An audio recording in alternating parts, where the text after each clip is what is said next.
Hello everyone, हम लोग सीख रहे हैं फ्रीलांसिंग की इस पर्टिकुलर वीडियो में बात करेंगे कि जब हम लोग एज ए फ्रीलांसर काम करते हैं तो एज ए बिगनर्स जो होते हैं तो हमें क्या क्या प्रॉब्लम फेस करना पड़ता है और उससे हम लोग बाहर कैसे निकलेंगे, तो इसको हम लोग समझते हैं इस वीडियो में।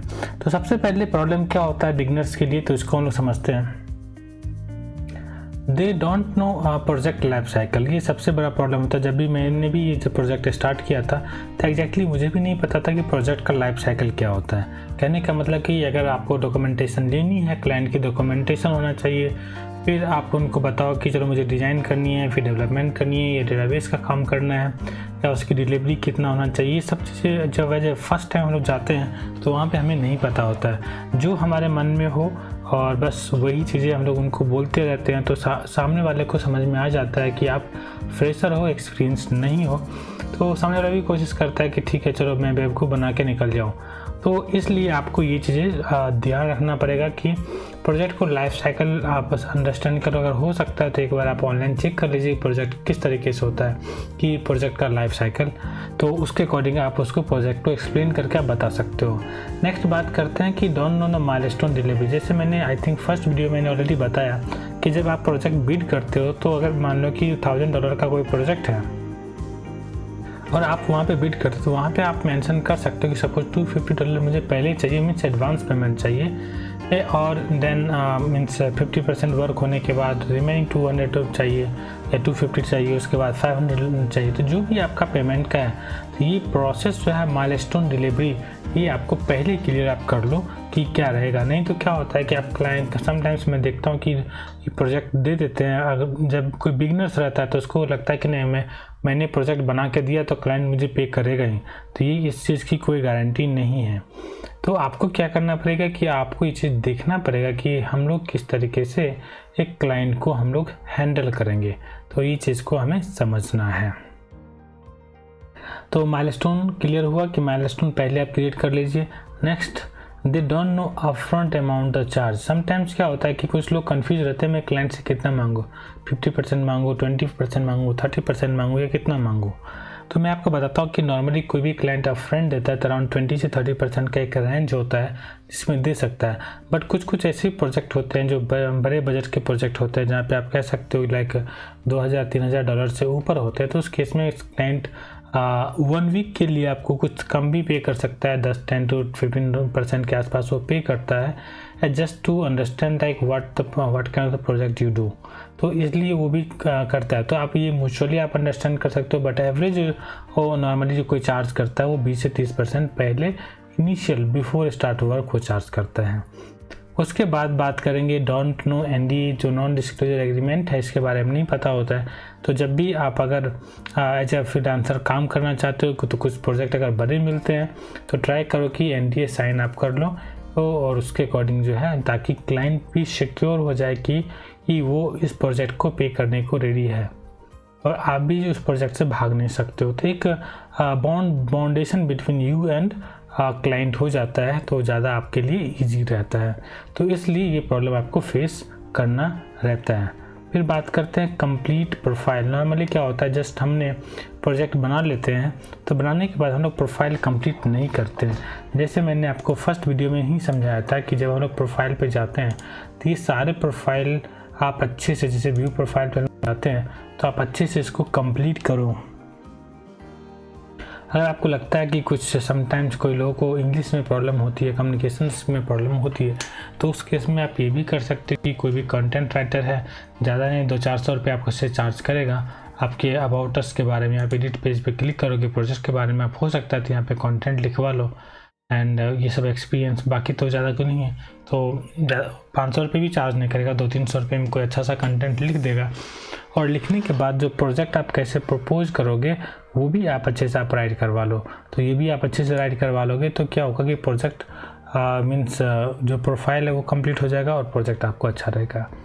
Your pitch is bad. Normally क्या होता है जब भी क्लाइंट को बिड करते हो तो क्लाइंट को ये ज़रूरी नहीं है कि बस उसको प्राइस से मतलब है, उसको ये भी ज़रूरत है कि आपका एक्सपीरियंस क्या है। तो जैसे मैंने बताया कि प्रोजेक्ट का डिस्क्रिप्शन करते हो या फिर मानो कि चैट होती है, जैसे मान लो कोई प्रोजेक्ट है, जैसे ग्राफिक्स का ही प्रोजेक्ट है तो आप इस प्रोजेक्ट पे जब बिड करते हो तो वहाँ पे आपको और यहाँ पे जो डिटेल है हम लोग एक बार चेक करते हैं यहाँ पे। तो ये प्रपोजल में आप जो है बहुत अच्छे से आप एक्सप्लेन करो कि आपके इस प्रोजेक्ट का एक्सपीरियंस है, क्या कर सकते हो नहीं कर सकते हो, और ये सारे डिटेल्स आप अच्छे से दो ताकि कैसा होगा कि सामने वाला कन्विंस हो जाएगा। इस वजह से आप ये चीज़ें पे काम कर सकते हो।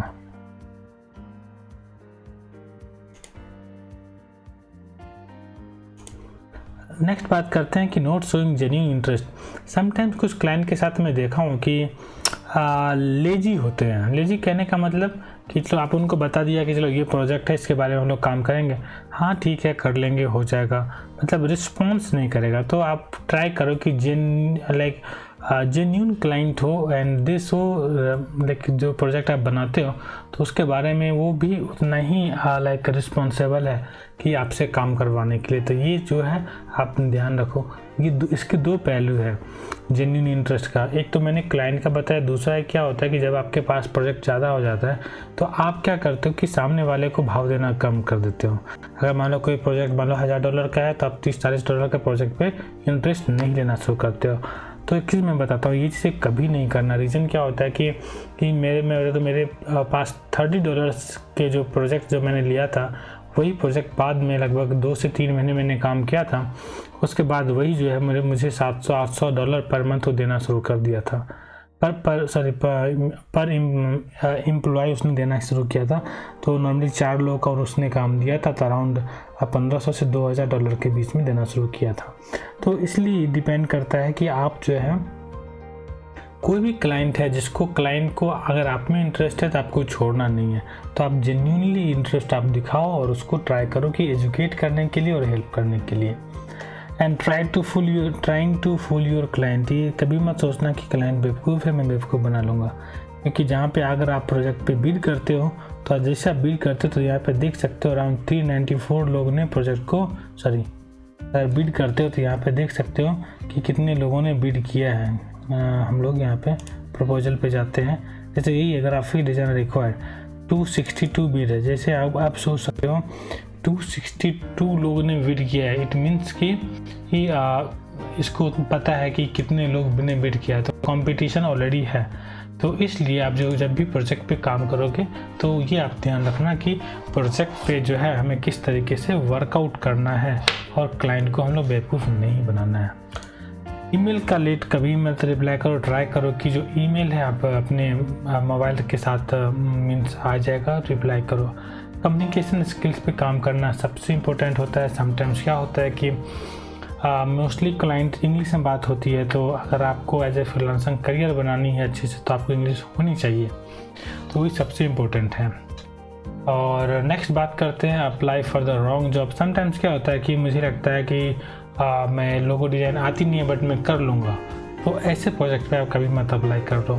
जैसे मान लो खासकर डेटा एंट्री वालों का होता है कि ठीक है मैं ईमेल मार्केटिंग कर लूँगा, बट ईमेल मार्केटिंग में सिर्फ क्या होता है कि सिर्फ मार्केटिंग करना नहीं होता है, सारी चीज़ को समझना होता है। तो अगर आपके पास 2 ही स्किल है कोई प्रॉब्लम नहीं है, आप 2 ही स्किल पे काम फाइंड करो, अच्छा प्रेजेंटेशन दो, अच्छे से एक्सप्लेन करो, आपको मिलेंगे। बट ऐसा नहीं कि मेरे को मैं 15-20 स्किल में ऐड कर रहा हूँ, मुझे नॉलेज नहीं है और प्रोजेक्ट आ रहे हैं जा रहे हो, मेरा जो बीड है वो जो बीड प्रोजेक्ट करने का है वो वेस्ट हो रहा है। तो ये चीज़ें पे आप नहीं करो। तो कम्युनिकेशन आपको स्ट्रॉन्ग करो और रॉन्ग जॉब पे अप्लाई नहीं करना है। नेक्स्ट बात करते हैं note prompting your service. Normally यहाँ पे हम लोग क्या करते हैं कि मैं ये बताता हूँ कि एक एग्जांपल के तौर पे मैं बताता हूँ, जब आप लोग रेस्टोरेंट में कहीं खाना खाने जाते हो तो क्या होता है कि चलो आपने खाना खा लिया तो लास्ट में जो मान लो वेटर है वो क्या कहता है कि आपको डेजर्ट चाहिए या फिर कुछ और, आपको कोल्ड ड्रिंक चाहिए या फिर जूस चाहिए, जैसा कुछ भी है। तो मेनली आप खाना खाने जाते हो बट लास्ट में वो डेजर्ट के लिए क्यों बोलता है, बट अगर खाने का मूड नहीं है still they are asking for dessert. तो ये चीज़ें क्यों कहता है, तो वो क्या कर रहा है कि उसके पास ये भी सर्विस है तो वो चाह रहा है कि एक्स्ट्रा उसको सेल हो जाएगा।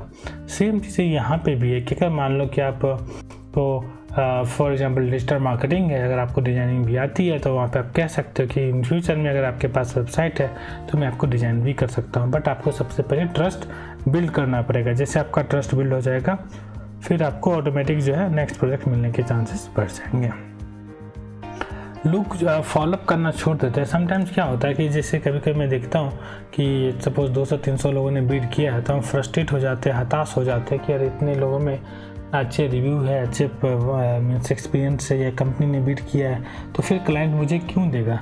तो ये चीज़ नहीं है कि आपको फॉलोअप करना है। अगर मान लो कि तब तक फॉलोअप करना चाहता है कि वो बोले कि नहीं प्रोजेक्ट मैं किसी और को दे दिया हूँ, बट उसके तरीका अलग अलग रहेंगे। वो आप किस वे से फॉलोअप करोगे तो मैं आपको बताता हूँ कि जैसे नॉर्मली फर्स्ट टाइम आपने मेल किया तो वहाँ पे आप उनको बता सकते हो कि ये मेरा प्रोजेक्ट मैंने बीट किया था, आपने प्रोफाइल देखा क्या। सेकंड, आप उनको कह सकते हो कि ये सारे मेरे प्रीवियस क्लाइंट हैं, इनका रिव्यू अच्छा है, मैं भी आपके साथ काम करना चाहता हूँ, मैं भी एक साथ मिलकर काम करना चाहता हूँ। थर्ड फॉलोअप में आप ये भी कर सकते हो कि अगर आपको ट्रस्ट नहीं है तो या फिर ऐसा रहा तो मैं आपके लिए कुछ प्रोटोटाइप या डमी कुछ बना के आपके दूँ ताकि आपको क्लियर हो जाएगा। So here we are like go ahead step by step. So इससे आपको बहुत ही हेल्पफुल हो जाएगा। And too busy to accept large project. कभी कभी ऐसा मेरे साथ भी हुआ है क्योंकि उस टाइम मुझे ये बात समझ में नहीं आ रही थी कि चलो बड़े प्रोजेक्ट और छोटे प्रोजेक्ट को मैंने बहुत इग्नोर किया था, लेकिन बाद में मुझे समझ में आया कि बाद में बड़े क्लाइंट जो थे वो आना बंद कर दिए थे, मतलब उनका प्रोजेक्ट कंप्लीट हुआ तो फिर मैं हाथ पाँव मार रहा हूँ छोटे प्रोजेक्ट के लिए, फिर वो भी नहीं मिल पा रहा था। तो क्लाइंट का नंबर बढ़ाओ, ना कि प्रोजेक्ट का नंबर बढ़ाओ।